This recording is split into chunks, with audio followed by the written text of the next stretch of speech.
Morning. जिस भी time आप मेरा लेक्चर देख रहे हो उस टाइम की आपको बेस्ट विशेष। मैं आशा करता हूँ कि आपका स्वास्थ्य अच्छा होंगे, आपके माता पिता अच्छा होंगे। ईश्वर करे आपका स्वास्थ्य, आपके माता पिता का स्वास्थ्य अच्छा रहे।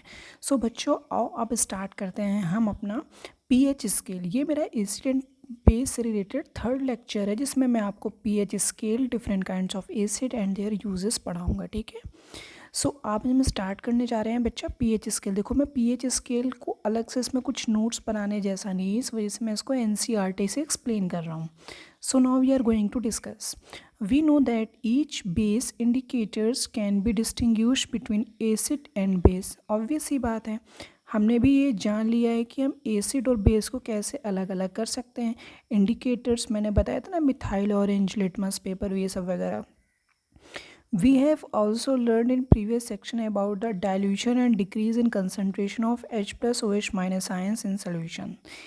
Can we quantitatively find the amount of these ions present in the solution? Can we judge how strong a given acid or base is? That very good, सबसे simple है। वो ये बोल रहा है कि हम क्या मतलब बता सकते हैं कि कौन सा एसिड कौन सा बेस कितना स्ट्रॉन्ग है। So we can do this by making use of universal indicator, which is a mixture of several indicators. The universal indicators show different colors at different concentration of hydrogen ion in solution. A scale for measuring hydrogen ion concentration in solution is called pH scale. ये देखो, उन्होंने बोला है कि एक universal वे में development करने के लिए कि जो पूरे यूनिवर्स के लिए ट्रू हो। सो यहाँ पर उन्होंने डिसाइड करा है, एक उन्होंने स्टैंडर्ड स्केल दिया है जिसके थ्रू आप बताएंगे कि कौन सा एसिड कितना स्ट्रॉन्ग है, कौन सा बेस कितना स्ट्रॉन्ग है। और मतलब ये वर्ल्ड लेवल पे है। मतलब ऐसे तो हर एक कंट्री अपना अपना बताते रहते ना कि मेरे देश में भैया इतने पीएच वैल्यू है तो ये स्ट्रॉन्ग होगा, इतनी है तो ये स्ट्रॉन्ग होगा। बट यहाँ पर इन्होंने बताया है कि अब एक इंटरनेशनल एक स्टैंडर्ड स्केल इन्होंने डिसाइड करा है। सो उस स्टैंडर्ड स्केल को इन्होंने बोला है पीएच स्केल। ठीक है। इस पीएच में पी स्टैंड करता है potenz in German, meaning power. ठीक है। पीएच स्केल का मतलब होता है एक्चुअली पावर ऑफ हाइड्रोजन या potential of hydrogen. On the pH scale we can measure pH generally from very acidic 0 to 14 very alkaline. pH should be thought of simply as a number which indicate the acidic or basic nature of solution. इसका क्या मतलब है बेटा, acidic and basic nature of solution. इसका मतलब है कि अगर पीएच की वैल्यू 0 to 14 होती है, ठीक है, और ये न्यूट्रल होता है 7 पे, अगर वैल्यू 7 से कम जा रही है तो इसका मतलब जो हमारा सोल्यूशन है या जो हमारा लिक्विड है वो होगा एसिडिक। ठीक है।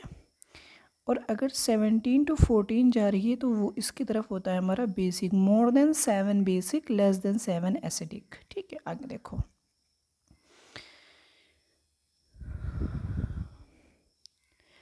higher the hydronium ion concentration, lower is the pH value. Hydronium ion मैं आपको बता चुका हूँ पहले के लेक्चर में, लेक्चर फर्स्ट में था आई थिंक हाइड्रोनियम आयन, वो मैं एक्सप्लेन कर चुका हूँ आपको वहीं पे।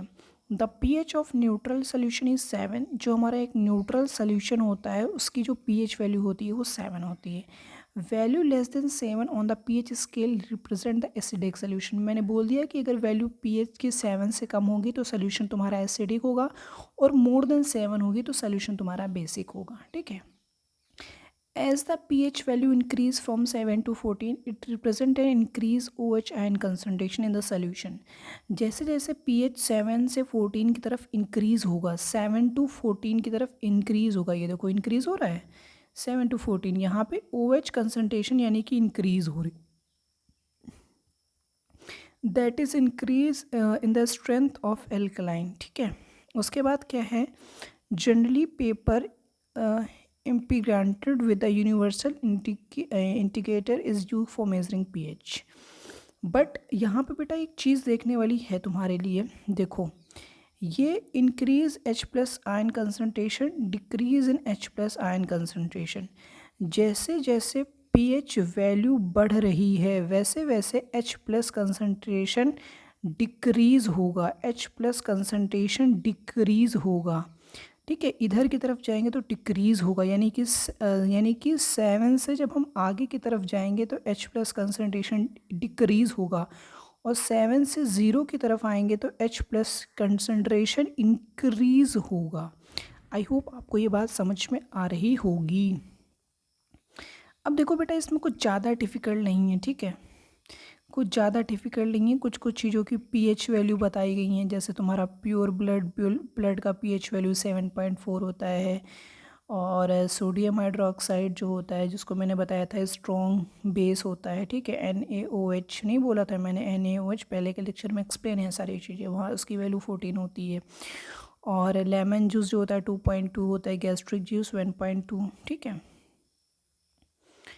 अब यहाँ पे ये कह रहा था strength of acid and base depend on the number of H plus ion OH ion. Obvious सी बात है, जो स्ट्रेंथ जो होगी एसिड की, जो स्ट्रेंथ है वो H प्लस आयन पर डिपेंड करेगी, बेस की स्ट्रेंथ OH आयन पर डिपेंड करेंगी। जो जितना ज़्यादा प्रोड्यूस करेगा वो उतना स्ट्रॉन्ग बेस, वो उतना strong acid. If we take hydrochloric acid and acetic acid of the same concentration, वो बोल रहे हैं कि अगर तुम हाइड्रोक्लोरिक एसिड और एसिटिक एसिड सेम कंसनट्रेशन यानी कि सेम क्वान्टिटी में लेते हो, से 1 मोलर, 9th क्लास में मोलर होता है वो पढ़ लेना, ठीक है। Then these produce different amount of hydrogen ion. Acid that give rise to more H plus ion are said to be strong acid, and acid that give H plus ion are less H plus ion are said to be weak acid. देखो भाई, इन्होंने ये बोला है कि अगर तुम HCl लेते हो और एसिटिक एसिड लेते हो, हाइड्रोक्लोरिक एसिड और एसिटिक एसिड लेते हो, ठीक है, और तुम अपना एसिटिक एसिड लेते हो, CH3COOH इसका फॉर्मूला होता है, CH3COOH, ठीक है, एसिटिक एसिड लेते हो।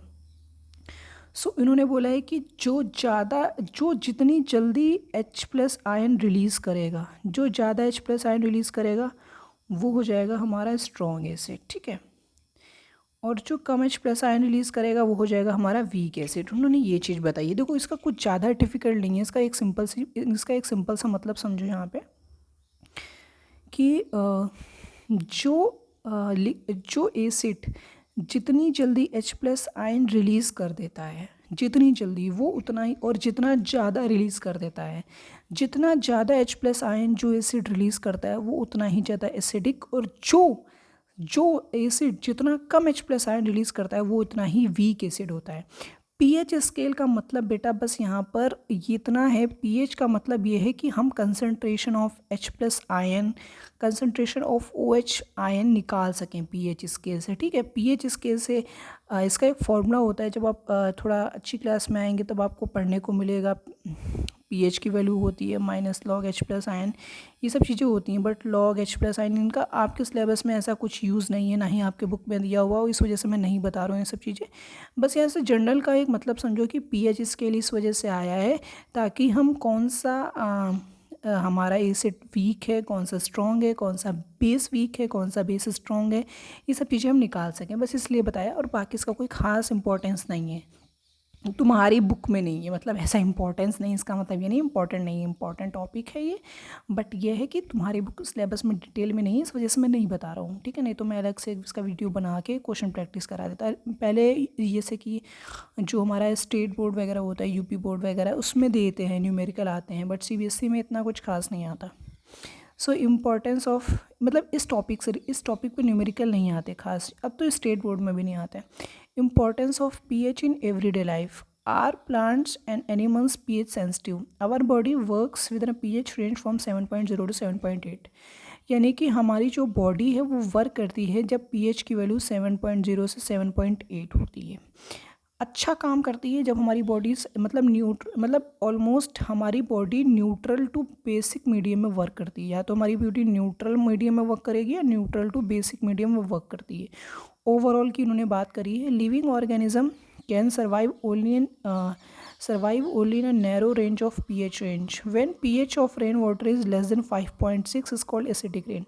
अगर इन्होंने बोला है कि जो तुम्हारी pH की वैल्यू है 5.6 से हो जाएगी, कम हो जाएगी, लेस हो जाएगी रेन, तो उस रेन को तुम बोलोगे acidic rain.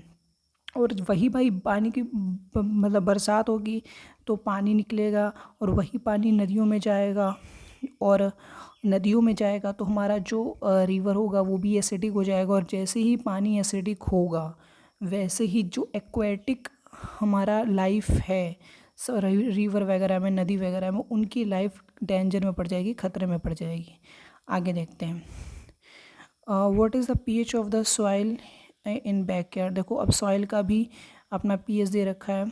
Plant requires a specific pH range for the healthy growth. To find out the pH required for healthy growth of plant, you can collect the soil from various places and check the pH in manner described below in Acti 2.2. Also you can which plant are growing in region from which you collected the soil। देखो इन्होंने बोला है एक activity दी है जिसमें तुम अलग अलग सॉइल को सैंपल लेकर के उसका पीएच चेक कर सकते हो। सबसे पहले 2 ग्राम सॉइल लेनी है टेस्ट ट्यूब में एंड 5 ml वाटर इसमें तुम्हें ऐड करना है। देखो ये एक होती है तुम्हारी टेस्ट ट्यूब, इसमें तुमने 2 ग्राम सॉइल ली, 5 ml वाटर तुमने ऐड करा, इसमें वाटर ऐड कर दिया, फिर क्या करा है, शेक द कंटेंट, भाई शेक कर दिया, मिला दिया, मतलब filter the content and collect the filtrate in the test. इसको बात भाई तुमने सॉइल करी ना तो इसको फ़िल्टर कर लोगे अपना, यहाँ से फ़िल्टर करके यहाँ किसी दूसरे बर्तन में अपना पानी वानी जो भी है तुमने इसको कलेक्ट कर लिया। फिर क्या करा, check the pH to this filtrate with the help of universal indicator paper. ठीक है, उसके बाद जो तुम्हारा इंडिकेटर आता है, check the pH of this filtrate with the help of universal indicator paper. जो हमारा इंडिकेटर पेपर होता है उसको इसमें डाल के इस लिक्विड में चेक करते हैं हम और हमें पता चलता है उसकी पीएच वैल्यू क्या है जिसमें वो ग्रोथ होगी अच्छी। ठीक है, आगे है pH in our digestive system. It is very interesting to note that our stomach produce hydrochloric acid. It helps in digestion of food without harming the stomach. During digestion, the stomach produces too much acid and this causes pain and irritation. To get rid of the pain, people use a base called antacid. One such remedy must have been suggested by you at the beginning of this chapter. जो मैंने आप लोगों को समझाया हुआ था कि baking soda का यूज़ करेंगे अगर किसी को हार्टबर्न जैसी कोई प्रॉब्लम हो रही, जिसका मैंने फॉर्मूला बताया था, सोडियम बाइकार्बोनेट बताया था मैंने, NaHCO3 सोडियम बाइकार्बोनेट मैंने आपको बताया भी था कि इसका यूज़ करते हैं क्योंकि नेचर में बेसिक होता है। जब हमारी बॉडी में बहुत ज़्यादा एसिड बनने लगता है तो हमें हार्टबर्न होता है और एसिड को अगर ख़त्म करना है तो बेस को चाहिए रहेगा, बेस प्रॉपर्टी ये इसको किल कर देगा। भाई दो अपोजिट और सेम पावर के लोग ही एक दूसरे को न्यूट्रल कर सकते हैं। समझ में आ रही है बात? अब ये समझ लो, pH change as the tooth decay. Tooth decay start when the pH of the mouth is lower than 5.5। तुम्हारे मुंह का पीएच 5.5 से कम हो गया तो टूथ डिके स्टार्ट हो जाएगा। Tooth enamel made up of calcium hydroxyapatite, a crystalline form of calcium phosphate, is the hardest substance in the body. It doesn't dissolve in water, but it corroded when the pH in the mouth is below 5.5. Bacteria present in the mouth is produced acid by degradation of sugar and food particles remaining in the mouth after eating. The best way to prevent this to clean mouth after eating food using toothpaste, which are generally basic for cleaning the teeth, can neutralize excess acid and prevent tooth decay. देखो भाई, जब हमारे दांतों के बीच में खाना फंस जाता है, ठीक है, यहाँ पे मान लो कोई खाना फंस गया तो यहाँ पे बैक्टीरिया डेवलप्ड हो जाएगा। ठीक है, बैक्टीरिया डेवलप्ड हो जाएंगे। अब ये बैक्टीरिया रिलीज़ करेगा एसिड और ये एसिड तुम्हारे जो दांत के ऊपर इनेमल, जो कि एक बहुत हार्ड सब्सटेंस होता है, उसको ख़त्म कर देगा। ये उसको ख़त्म करेगा। आउटर कवरिंग ऑफ टीथ होती है, अगर वो ख़त्म हो जाएगा तो टीथ भी अल्टीमेट ख़त्म हो जाएगा। तो इसको प्रिवेंट करने के लिए हमें ऐसा टूथपेस्ट करना चाहिए जिसमें बेस हो। हमें ऐसे टूथपेस्ट का यूज़ करना चाहिए जिसमें क्या हो, बेस हो। अगर ऐसा टूथपेस्ट तुम करोगे सो वहाँ पे पहली बात तुम्हारे मुंह के अंदर एसिड कम होगा। दूसरी बात, अगर ये बैक्टीरिया एसिड रिलीज़ करता है मतलब ये एसिड फेवरेबल है। सो ये बेस, अगर तुम बेस वाला मंजन करोगे तो इसके इन दोनों को ये ख़त्म कर देगा। ठीक है, इस एसिडिक इन्वायरमेंट को भी कम कर देगा और इससे तुम्हारे दांत सुरक्षित रहेंगे। Self defence by animals and plants through chemical warfare. देखो, have you ever been stung by honey bee? Being sting leaves as an acid which cause pain and irritation. Use of mild base like baking soda on the stung area gives relief. Sting hair of nettle leaves inject methonic acid and causing burning pain. देखो, अगर जैसे कोई तुम्हें honey bee वगैरह आती है ना, मधु वाली मक्खी, वो तुम्हें काट लेती है तो वहाँ पर वो जो जैसे ही डंक मारती है तो वहाँ पे ये रिलीज़ करती है मेथेनोइक एसिड, जिसकी वजह से तुम्हें पेन होता है और बर्निंग होती है। अब देखो, अब कुछ कुछ यहाँ पे बोर्ड एग्जामिनेशन में इससे क्वेश्चन आता है कि कौन सा नेचुरल सोर्स तुम्हें कौन सा है, जैसे कि विनेगर होता है जो चाउमीन पिज़्ज़ा बर्गर वगैरह में तुम लोग देखते होगे, चाउमीन पिज़्ज़ा बर्गर हो गया, और जो तुम्हारा अचार वगैरह हो गया उसमें सिट्रिक एसिड में इसमें विनेगर डालते हैं ना चाउमीन वगैरह वाले, इसमें देखना लिखा रहता है वो उस विनेगर में होता है acetic acid. Acetic acid is not good for health. ये एसिटिक एसिड अच्छा नहीं होता है। अगर कंसनट्रेटेड एसिटिक एसिड है तो किसी भी कंडीशन में तुम्हारा एसिटिक एसिड हेल्थ के लिए अच्छा नहीं होगा। बट अगर इसकी कंसनट्रेशन कम है, यानी इसमें H+ आयन बहुत कम ये रिलीज़ कर रहा है, तो हेल्थ के लिए अच्छा होता है। और कुछ कंडीशन में भाई बहुत अगर डाइल्यूट है ये एसिटिक एसिड, बहुत डाइल्यूट है, बहुत कम है, उस कंडीशन में हेल्थ के लिए अच्छा होता है, जो कि तुम्हारी बॉडी में इन्फ्लामेशन वगैरह को कम कर देता है, और जो हार्मफुल बैक्टीरिया होते हैं उनको भी ये किल कर देते हैं। लेकिन कंसंट्रेशन बहुत कम होनी चाहिए।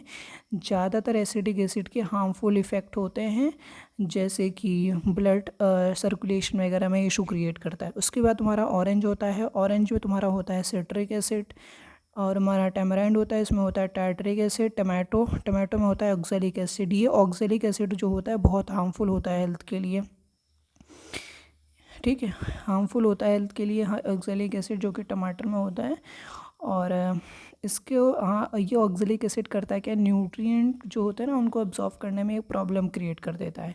बट टोमेटो में जो रहता है ऑक्सैलिक एसिड बहुत ज़्यादा डाइल्यूट रहता है और बहुत कम मात्रा में होता है, तो ज़्यादा कुछ खतरा बात नहीं है। उसके बाद क्या है, लैक्टिक एसिड।